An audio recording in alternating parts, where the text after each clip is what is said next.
இன்று இரவு தியானத்திற்காக தேவன் நமக்கு தந்த வேத வசனம் 81வது சங்கீதம் 10வது வசனம். உன் வாயை விரிவாய் திற, நான் அதை நிரப்புவேன். கிறிஸ்துவுக்குள் பிரியமானவர்களே, உங்களுடைய வாயை நீங்கள் எப்போவாது விரிவாய் திறந்திருக்கிறீங்களா? வேறு வார்த்தைகளில் சொல்லணும் அப்படின்னா, நீங்கள் தேவன் உங்களை நிரப்பணும், தேவன் உங்களை பெருக செய்யணும் அப்படின்னு எதிர்பார்க்குறீங்களா? அதுதான் இந்த வார்த்தைக்கு அர்த்தம். உங்கள் வாயை விரிவாய் திறக்கணும் அப்படின்னா தேவனுடைய பெரிதான ஆசீர்வாதங்களை நீங்கள் பெற்றுக்கொள்ளணும்னு விரும்புகிறீங்க அப்படின்னு அர்த்தம். உங்களுடைய தேவைகளையும் விருப்பங்களையும் நிறைவாய் அவர் திருப்தி செய்யும்படி நீங்கள் ஆயத்தமாக இருக்கிறீங்களா? ஒரு பறவை குஞ்சை யோசித்து பாருங்க. அது சாப்பிட்றதுக்கு ஆயத்தமாகும்போது தன் வாயை அது விரிவாய் திறக்குது. தன்னுடைய தாய் தனக்கு உணவூட்டும் அப்படிங்கிறத அது நம்பி இருக்கிறது. அதனால தான், அந்த எதிர்பார்ப்புனால தான் அது வாயை திறக்குது. அது உணவிற்காக எதிர்நோக்கி ஆயத்தமாகுது. நமக்கும் அது அப்படித்தான் இருக்குது. தேவன் தம்முடைய நல் தயவினால் நம்மளை திருப்திப்படுத்துவார் அப்படிங்கிற எதிர்பார்ப்புடன் நாமும் நம்முடைய ஆவிக்குரிய வாய்களை விரிவாய் திறக்கணும். தோல்வியின் எண்ணங்கள் நம்முடைய வாயை மூடி வச்சிருக்கிறதுக்கு சமமாக இருக்குது. மூடி இருக்கிற வாயை யாராலையும் நிரப்ப முடியாது. இயேசு இன்று உங்களை பார்த்து சொல்லுகிறாரு, நீ ஏன் உன்னுடைய எல்லைகள் எல்லாத்தையும் உடைச்சிட்டு வெளியில் வரக்கூடாது? உன்னுடைய நெகட்டிவான எண்ணங்கள் எல்லாம் அழிச்சு போடக்கூடாது? இயற்கைக்கு அப்பாற்பட்ட சந்தர்ப்பங்களுக்காக நீ ஏன் என்ன நம்பக்கூடாது? ஏன் என்னை விசுவாசிக்க கூடாதுன்னு அவர் நம்மளை பார்த்து கேள்வி கேட்குறாரு.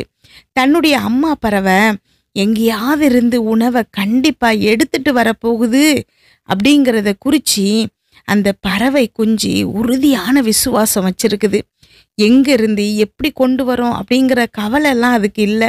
தன்னுடைய அம்மா எப்படியாவது இரையை தேடி எடுத்துட்டு வரோம் அப்படிங்கிற நம்பிக்கையோடு அது காத்திருக்குது. அது வாயை விரிவா திறக்குது. நீங்களும் ஏன் அதை இன்றைக்கு செய்யக்கூடாது? தேவன் உங்களுடைய சூழ்நிலைகளின் பின்னணியில் வேலை செய்துக்கிட்டு இருக்கிறாருங்கிறத நம்புங்க. இன்றைக்கு உங்கள் வாயை விரிவா திறந்து வச்சிருங்க. நீங்கள் ஒருபோதும் ஏமாற்றம் அடைய மாட்டீங்க. தேவன் தம்முடைய வார்த்தைக்கு உண்மை உள்ளவராக இருக்கிறாரு. அவர் உங்களை நிரப்புவார். நீங்கள் உங்களுடைய நம்பிக்கையை அவர் மீது வைக்கும்போது நிச்சயமாக அவர் உங்களை ஆசீர்வதிப்பார். ஜெபிப்போமா. எங்கள் அன்பின் பரலோக தகப்பனே, இன்று முழுவதும் என்னையும் என் குடும்பத்தில் இருக்கிற ஒவ்வொருவரையும் பாதுகாத்தீங்கப்பா. உண்மை நன்றியோடு துதிக்கிறோம், ஸ்தோத்திரிக்கிறோம். இந்த இரவு நேரத்தில் எங்களுக்காக நீங்கள் கொடுத்த வசனங்களுக்கு நன்றியப்பா. எங்களோடு பேசியிருக்கீங்க. என்னோடு ஜெபிச்சிட்டு இருக்கிற ஒவ்வொரு பிள்ளைகளையும் உங்கள் கரத்தில் கொடுக்குறேன் ஏசப்பா. அமேன். எல்லாருடைய அப்பா விருப்பங்களையும் நீங்கள் அறிவிங்க ஏசப்பா. அவங்க சூழ்நிலைகளை நீங்கள் அறிவிங்கப்பா. எப்பேற்பட்ட கடினமான சூழ்நிலையில் அப்பா உங்ககிட்ட ஜெபிச்சிட்டு இருக்காங்கங்கிறத நீங்கள் அறிவிங்க ஏசப்பா. அமேன். இந்த உலகத்தில் உள்ள வேற யாருக்கும் தெரியாது. பெற்றோர்கள், ஃப்ரெண்ட்ஸு, கூட பிறந்தவங்க யாருக்கிட்டையும் சொல்ல முடியாத காரியங்களை இந்த பிள்ளைங்க இருதயத்தில் வச்சுட்டு இன்றைக்கு அப்பா என்னோடு ஜெபிச்சிட்டு இருக்கிறாங்கப்பா. அவங்க உள்ளத்தின் அந்தரங்கங்களை நீங்கள் அறிவிங்க ஏசப்பா. அமேன். அவங்க நினைவுகள் எல்லாவற்றையும் நீங்கள் அறிவிங்க. இன்றைக்கு அப்பா இந்த பிள்ளைகளுக்கு நீங்கள் ஒரு சமாதானத்தை கொடுத்து ஆறுதலை கொடுத்து அவங்க விருப்பப்படுகிற காரியங்களில் வெற்றியை கொடுப்பீங்கிறத நாங்கள் விசுவாசிக்கிறோம் ஏசப்பா. ஒவ்வொரு பிள்ளைகளையும் அப்பா பேர் பேராய் நீங்கள் தெரிந்தெடுத்து இன்றைக்கு என்னோடு ஜெபிக்க வச்சுருக்கிறீங்கப்பா. யாரும் எதேச்சையாக கேட்க வரலப்பா. நீங்கள் அந்த பிள்ளைகளை நேசிக்கிறதுனால இந்த ஜெபத்தில் அந்த பிள்ளைகளுக்கு நிச்சயமாக ஒரு நன்மை கிடைக்கும் அப்படிங்கிறதுக்காக இன்றைக்கு இந்த ஜெபத்தில் பங்கு பெற வச்சுருக்கிறீங்கப்பா.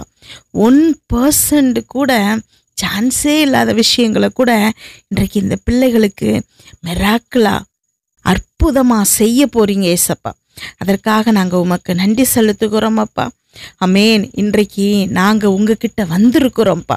எங்களுடைய வாயை நிரப்பும்படி நாங்கள் விரிவாய் அதை திறக்கிறோம் அப்பா. எல்லாம் எப்படி நடக்க போகிறதுங்கிறது எங்களால் புரிந்து கொள்ள முடியாது. ஆனாலும் நாங்கள் உம்மை மாத்திரம் நம்பி இருக்கும்படி தீர்மானிக்கிறோம் அப்பா. நீங்கள் நல்ல தேவன். நீங்கள் எங்களுடைய வாழ்க்கையை குறித்து ஒரு நல்ல திட்டத்தை வச்சுருக்கீங்க அப்படிங்கிறது உறுதியாக எங்களுக்கு தெரியும்ப்பா. நாங்கள் தாழ்மையாய் உமக்காய் காத்திருக்கும்போது உம்முடைய சமாதானம் மற்றும் பொறுமையினால் எங்களுடைய இருதயம் நிரம்பும் அப்பா. இன்றைக்கு என்னோடு ஜெபிச்சிட்ருக்கிற ஒவ்வொரு பிள்ளைகளும் நீங்கள் ஒவ்வொருத்தரும் தேவன்கிட்ட இதை சொல்லுங்கள். அவரை நம்பி நீங்கள் இருக்கீங்க அப்படிங்கிறது தேவனுக்கு நன்றாய் தெரியும். ஆமென். நீங்கள் அவரை மாத்திரம் தான் நம்பி இருக்கிறீங்க. ஹல்லேலூயா. அதனால் ஒரு நாளும் நீங்கள் வெட்கப்பட்டு போக போகிறது கிடையாது. உங்களுடைய சூழ்நிலை இப்போ நம்ப முடியாத அளவுக்கு கடினமாக இருக்கலாம். எப்படி யோசிச்சா கூட ஒரு வழி கூட இல்லாமல் இருக்கலாம். இவ்வளவு தாமதமாயிட்டே எப்படி முன்னேற போகிறோம் அப்படின்னு யோசிச்சுக்கிட்டு நிறைய பேர் இதை கேட்டுட்ருக்குறீங்க. உங்களுடைய காலங்கள் அவருடைய கரங்களில் இருக்குது. தாமதம்ங்கிறது மிகப்பெரிய அற்புதத்துக்கு காரணமாக இருக்குது. நீங்கள் தாமதமாக ஆகும்போது தேவன் உங்களுக்கு பெரிய அற்புதம், இயற்கைக்கு அப்பாற்பட்ட அற்புதத்தை ரெடி பண்ணிட்டு இருக்கிறாருன்னு அர்த்தம். ஏன்னா அவர் உங்களுக்காக வேலை பார்த்துக்கிட்டு தான் இருக்கிறாரு. உங்கள் சூழ்நிலைகளை மாற்ற, உங்கள் பொருளாதாரத்தை உயர்த்த, ஒரு நல்ல வேலை கிடைக்கிறதுக்கு, உங்களுடைய திருமண வாழ்க்கைக்காக, குடும்ப சமாதானத்திற்காக, பிள்ளைகளுக்காக, உங்களுடைய கேஸ் கோர்ட்டில் ஜெயிக்கணுங்கிறதுக்காக, கெட்ட பழக்கங்கள்லேருந்து விடுதலை ஆகணுங்கிறதுக்காக, அடிமைத்தனங்கள்லேருந்து விடுதலை ஆகணுங்கிறதுக்காக, கடன்கள் எல்லாம் அடைச்சி மீதம் எடுக்கணுங்கிறதுக்காக, பிள்ளைகளுக்கு நல்ல படிப்பில் இடம் கிடைக்கணுங்கிறதுக்காக, அவங்களுடைய ஃபீஸ் போன்ற தேவைகளை சந்திக்கணுங்கிறதுக்காக, இது எல்லா காரியங்களுக்காகவும் இன்னும் உங்களுடைய தேவைகள் எதுவோ அதற்காக எல்லாம் தேவன் உங்களுக்காக வேலை பார்த்துக்கிட்டு தான் இருக்கிறாரு. ஒத்தாசை வரும் பர்வதமாகிய அவரை மாத்திரம் நம்பி நீங்கள் காத்திருங்க.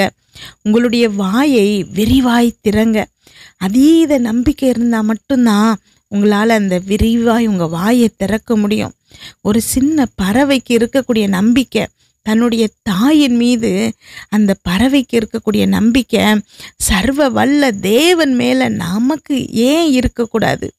இன்றைக்கு உங்கள் சூழ்நிலை படுமோசமாக இருக்கலாம். நம்ப தகுந்த எந்த வழிகளும் உங்கள் கண்களுக்கு புலப்படாமல் இருக்கலாம்.